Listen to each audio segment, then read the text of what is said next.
Hello everyone. तो आज हम बात करेंगे बाइंडिंग एनर्जी कर्व के बारे में, जिसे हम बंधन ऊर्जा वक्र भी बोलते हैं। तो उसको जब बाइंडिंग एनर्जी कर्व के बारे में जानने से पहले हम देखेंगे बाइंडिंग एनर्जी पर न्यूक्लियन क्या चीज होती है। तो बाइंडिंग एनर्जी पर न्यूक्लियन, जैसे नाम से ही पता चल रहा है कि पर न्यूक्लियन कितनी बाइंडिंग एनर्जी है, उसको हम बाइंडिंग एनर्जी पर न्यूक्लियन बोलते हैं।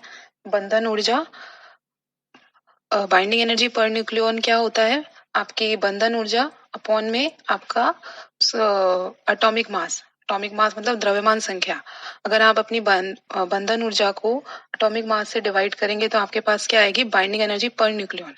तो बाइंडिंग एनर्जी पर न्यूक्लियन हमें क्या बताता है, जितनी ज्यादा हमारी बाइंडिंग एनर्जी पर न्यूक्लियन होगी किसी भी न्यूक्लियाई के लिए, वो न्यूक्लियाई उतना ही ज्यादा स्टेबल होगा। अब हम क्या करेंगे कि एक कर्व देखते हैं। तो जब हम आप देखेंगे कि जो एक्स एक्सिस है उस पे हमने लिए हैं एटॉमिक मास, और जो वाई एक्सिस है उस पे हमने बाइंडिंग एनर्जी पर न्यूक्लियन ली है। ठीक है, जिसकी वैल्यू हमने ली है एमईवी में। तो आप जैसा स्क्रीन पे देख रहे हैं कि जो हमें कर्व मिलता है वो कुछ इस तरह का कर्व मिलता है।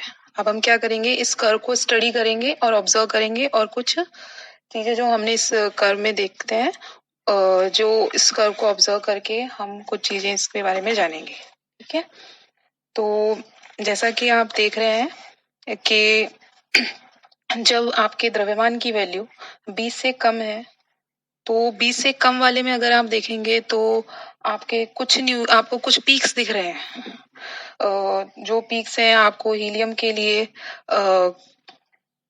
जो भी आपका एटॉमिक नंबर 4 पे, 8 पे, 12, 20, helium, beryllium, carbon, oxygen, neon आदि, इनके सब के लिए आपको क्या मिल रहे हैं, पीक्स मिल रहे हैं।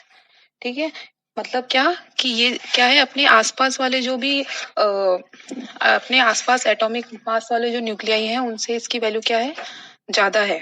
इनके बाइंडिंग एनर्जी पर न्यूक्लियन की वैल्यू क्या है, अपने आसपास वाले जो जितने भी न्यूक्लियाई हैं उनसे इनकी बाइंडिंग एनर्जी क्या है, ज्यादा है। मतलब क्या कि ये अपने आसपास वाले न्यूक्लियाई से क्या है, ज्यादा स्टेबल है।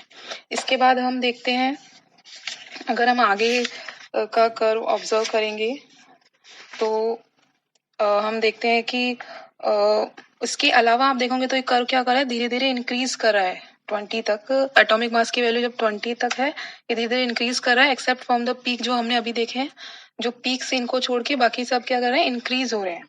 ठीक है, फिर आप देख रहे हैं कि 56 जब आपका एटॉमिक मास है, जो कि फेरस के लिए है, इसकी वैल्यू सबसे ज्यादा होती है और लगभग कितनी है, 8.8। ठीक है, ये मैक्सिमम वैल्यू है बाइंडिंग एनर्जी की।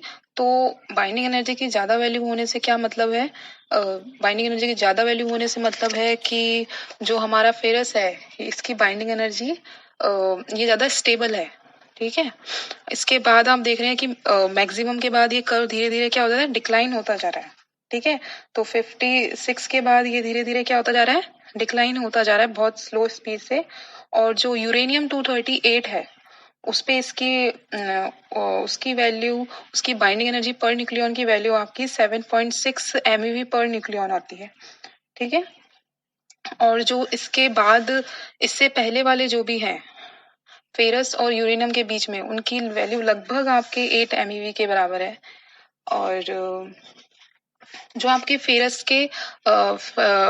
जो आपका सबसे स्टेबल न्यूक्लियाई है, तो जब भी आपके जो भी आपकी नाभिकीय फ्यूजन या फिशन, जिसे हम नाभिकीय विखंडन या फिर नाभिकीय संलयन बोलते हैं, तो नाभिकीय संलयन अधिकतर आपके जो फेरस के इधर की तरफ वाले हैं, लेफ्ट हैंड साइड पे जो भी आपके हैं, मतलब लेस देन 56 वाले हैं, तो वो आपके न्यूक्लियर फिशन करते हैं। मतलब दो न्यूक्लियाई ऐड होके एक न्यूक्लियाई बनाते हैं जो कि उनसे ज्यादा स्टेबल होता है।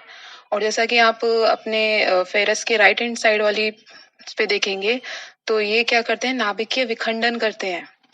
तो नाभिकीय विखंडन में क्या होता है, एक बड़ा न्यूक्लियाई टूट के क्या बनाता है, एक छोटा न्यूक्लियाई बनाता है, और इसमें क्या होता है, एनर्जी रिलीज होती है। ठीक है, मतलब क्या है कि हर कोई न्यूक्लियाई क्या होना चाहता है, स्टेबल होना चाहता है। ठीक है, तो स्टेबिलिटी स्टेबिलिटी पाने के लिए या तो नाभिकीय विखंडन करेगा या फिर नाभिकीय संलयन करेगा, ठीक है। और जो इसमें जो एनर्जी निकलती है वो क्या होगी, नाभिकीय विखंडन एनर्जी या फिर नाभिकीय संलयन एनर्जी, ठीक है। और कर्व देखने से ये भी पता चलता है कि जो कुछ जिन भी न्यूक्लियाई के, जिन भी नाभिक के जो न्यूट्रॉन या प्रोटॉन के जो नंबर हैं वो 2, 8, 20, 50, 82 या 126 हैं, उनके लिए जो बाइंडिंग एनर्जी पर न्यूक्लियॉन की वैल्यू है वो क्या होती है, की वैल्यू ज्यादा है।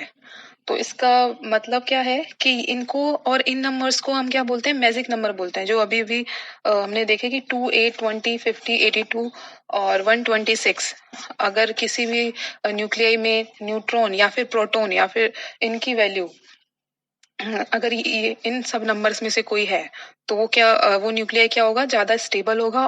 क्यों? क्योंकि उसकी बाइंडिंग एनर्जी पर न्यूक्लियन क्या है, ज्यादा है, ठीक है। और अगर किसी में प्रोटॉन और न्यूट्रॉन की वैल्यू मैजिक, दोनों ही मैजिक नंबर हो, तो वो बहुत ज्यादा क्या होता है, स्टेबल होता है। जैसे कि आपका हीलियम हो गया और ऑक्सीजन का 6 ऑक्सीजन हो गया, ठीक है। तो इस कर्व से हम ये समझ सकते हैं। और आपके एग्जामिनेशन में जैसे नेट में नेट का जवाब देते, या फिर आप जो आगे कंपटीशन एग्जाम देंगे मास्टर्स के लिए या फिर कहीं भी जैम वगैरह, उनमें ये मैजिक नंबर पूछे जाते हैं। और आपसे पूछा जाता है कि स्टेबिलिटी फेरस की किसकी सबसे ज्यादा होती है, उसका फेरस होता है।